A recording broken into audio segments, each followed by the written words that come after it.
नमस्कार, मैं हूं मृत्युंजय चौहान और आप मेरे साथ देख रहे हैं एसपीएन 9 न्यूज।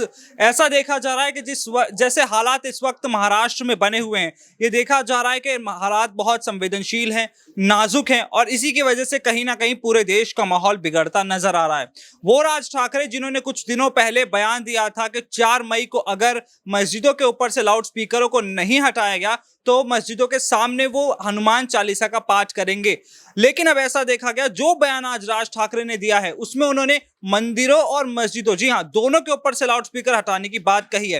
हालांकि इससे पहले औरंगाबाद में हुई रैली में उन्होंने सिर्फ मस्जिदों का जिक्र किया था, मंदिरों का जिक्र नहीं किया था। तो अब यह माना जा रहा है कि क्या राज ठाकरे अपने बयान से यू टर्न ले चुके हैं, अपनी ही कही बात से राज ठाकरे पलट चुके हैं। इन्हीं सभी तमाम बातों पर चर्चा के लिए मेरे साथ मेरे कई सहयोगी मौजूद हैं और एक एक करके सबके पास जाएंगे। सबसे पहले हम आ गए दीपक के पास।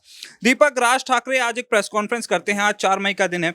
वो प्रेस कॉन्फ्रेंस करते हैं, उसमें कहते हैं कि एक धार्मिक मुद्दा नहीं है बल्कि सामाजिक मुद्दा उन्होंने इसको बताया है और वो इसमें मंदिरों और मस्जिदों को दोनों का जिक्र करते हैं। पहले वो अजान के लेकर उन्हें परेशानी थी, फिर वो सिर्फ कहते हैं कि मस्जिदों के ऊपर से लाउड स्पीकर हटाया जाना चाहिए। अब उन्हें ऐसा लग रहा है कि कहीं ना कहीं सरकार का शिकंजा उनके ऊपर पड़ सकता है, इसलिए वो अपने बयान से पलट गए हैं। बिल्कुल, क्योंकि अगर आपने देखा हो तो उद्धव ठाकरे सरकार ने जिस तरीके से नवनीत राणा को शिकार बनाया था और उनको जेल की सलाखों के पीछे सिर्फ इस वजह से भेज दिया कि वो हनुमान चालीसा का पाठ सीएम आवास के बाहर करना चाहते थे। लेकिन अगर आपने ध्यान दिया हो तो उससे पहले बयान आया था राज ठाकरे का, लेकिन राज ठाकरे पर कोई एक्शन नहीं लिया गया था महाराष्ट्र सरकार का। तो ये बहुत बड़ी कार्रवाई होनी चाहिए थी पहले ही, क्योंकि उसके बाद कई लोगों ने बयान दिए कि यहाँ पर आजान वर्सेस हनुमान चालीसा का पाठ हो रहा है। तस्वीरें सामने आ रही, वीडियोस आ रही है कि एक तरफ आजान हो रही है, दूसरी तरफ हनुमान चालीसा का पाठ हो रहा है। तो ये बात पहले क्लियर करनी चाहिए थी कि दोनों ही लाउड स्पीकर हटाए जाएं। हनुमान जयंती के समय पर यह बात नहीं सामने आई। जैसे आप वही कह रहे हैं, जैसे उत्तर प्रदेश में कार्रवाई की गई, योगी आदित्यनाथ कहते हैं हमने मंदिरों और मस्जिदों दोनों के ऊपर से 1 लाख से ज्यादा लाउड स्पीकर हटवा दिए हैं। तो उसी तरह अब वो राज ठाकरे भी वही बात कहने की कोशिश कर रहे हैं। तो कहीं ऐसा तो नहीं है कि अब मुसलमानों को खुश करने की कोशिश की जा रही है?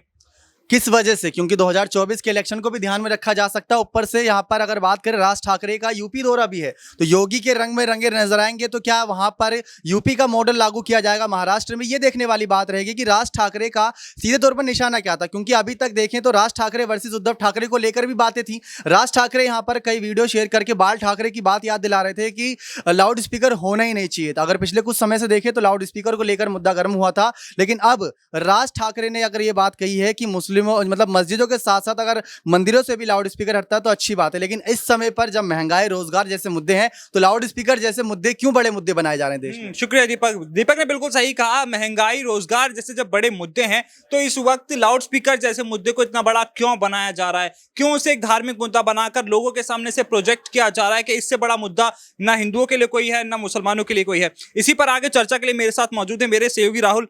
राहुल के पास हम चलेंगे। राहुल से एक बहुत जरूरी सवाल पूछेंगे कि राहुल, इस वक्त देखिए महाराष्ट्र सरकार को फटकार लगाई कोर्ट ने, उन्होंने कहा बीएमसी इलेक्शन जल्दी से जल्दी करा दीजिए।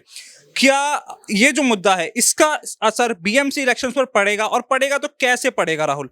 देखिए मृत्युंजय, इस वक्त जो मुद्दा चल रहा है, मेरा मानना ये तो ये कोई मुद्दा है ही नहीं भाई। हमारे देश में बेरोजगारी बढ़ रही है, हमारे देश में महंगाई बढ़ रही है, पेट्रोल डीजल की कीमतें बढ़ रही हैं, बुलडोजर चल रहा है, लोगों के घर बार जो है तोड़े जा रहे हैं, लोग सड़कों पर आ रहे हैं।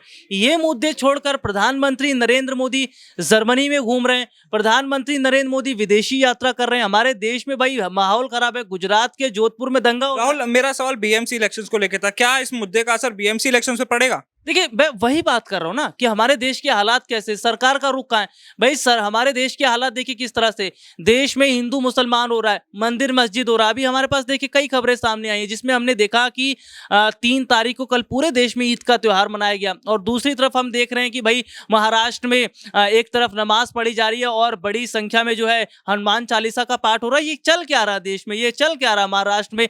उद्धव ठाकरे की भाई जिम्मेदारी बनती थी। आपको कोई अधिकार नहीं बनता आप किसी के धर्म पर सवाल खड़ा करें। आपको कोई अधिकार नहीं बनता कि भाई किसी के यहाँ पूजा पाठ हो रही है या नमाज हो रही है तो आप उसके बगल में इस तरह से कदम उठाए। देखिए, ये हमारा लोकतंत्र नहीं है और इस तरह के लोकतंत्र की तस्वीर शायद हमने इससे पहले कभी देखी भी नहीं थी।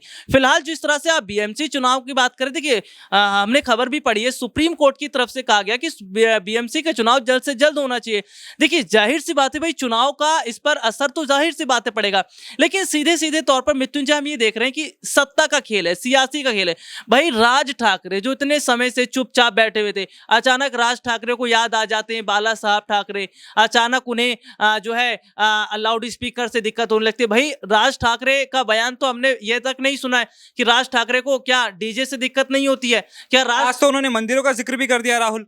तो देखिए वही जिस तरह से हम देख रहे हैं ना कि राज ठाकरे क्या कर रहे हैं, घुमाने की कोशिश कर रहे हैं। राज ठाकरे तो घुमा रहे हैं, लेकिन हमारी भोली भाली जनता जो है, वो जो भोली भाली जनता है वो इन नेताओं के बहकावे में आ रही है, और लोग जो है वो कहीं ना कहीं हिंदू मुस्लिम करते नजर आ रहे हैं। देखिए मैं वही जिक्र कर रहा था, भाई राज ठाकरे को लाउड स्पीकर से दिक्कत है, राज ठाकरे को अजान से दिक्कत है, लेकिन राज ठाकरे भी तो अपने घर में डीजे चलाते होंगे, माइक चलाते होंगे। बिल्कुल सही कहा राहुल ने कि राज ठाकरे जो अपने घरों में अपने फंक्शन में जब माइक चलाते हैं, लाउड स्पीकर चलाते हैं, क्या उससे दिक्कत नहीं होती? इस वक्त देश में जैसा माहौल बन रहा है उसे देखकर तो यही लग रहा है कि सरकार को इस पर कोई ना कोई कार्रवाई की जरूरत है। इस वक्त मैं सुमित सर के पास यहाँ पहुंचा हूँ। सुमित सर इस बारे में बात करेंगे। सुमित सर, जिस तरह से राज ठाकरे का बयान आता है और आज वो देखिए मंदिरों का जिक्र करते हैं, उसके बाद अयोध्या जाने की बात करते हैं, आखिरकार मुसलमानों को खुश करने की कोशिश है, हिंदुओं को खुश करने की कोशिश है?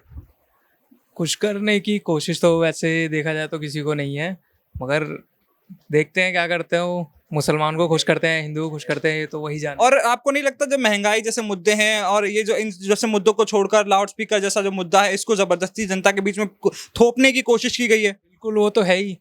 ये तो बेफजूल का ही मुद्दा है, बेबुनियाद है। ये मुद्दा कोई मुद्दा है ही नहीं, ये तो जानबूझ के खींचा जा रहा है।